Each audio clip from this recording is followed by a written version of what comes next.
Bugun o'sha trenddagi muzqaymoqni tatib ko'rishga keldik. Bu videoni oxirigacha ko'rsanglar, qanaqa muzqaymoqligini bilib olasizlar. Qarang, bu muzqaymoqqa sveji qulupni ham qo'shar ekan. Nafaqat qulupni, barcha mevalardan ham tayyorlasa bo'lar ekan. Yo'q, siz qanaqasini yemoqchisiz? Qulupni yeb ko'ramizmi? Bo'ldi, qulupni ayling bizga. Oyizlik janonimning ko'ylagi hiltillaydi. Oq ko'zli yor libosi oftobdayam.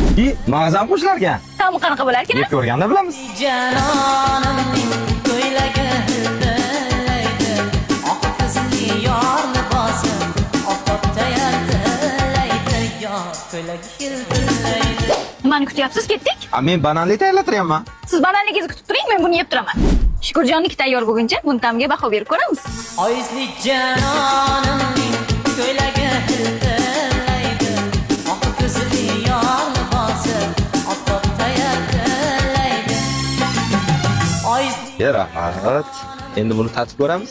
Qarang, telefonda meniki ham tayyor bo'ldi. Buncha tez? Bu yerda tezkorlik va sifat birinchi o'rinda ekan. Tatib ko'raylik-chi. oftobdayam tillaydi. Yor ko'ylagi hiltillaydi.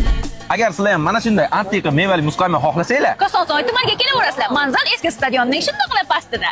Bu videoni mevali muzqaymoqni yemoqchi bo'lgan tashlarimizga yuborib qo'yamiz. Romaylab gul yorim davralar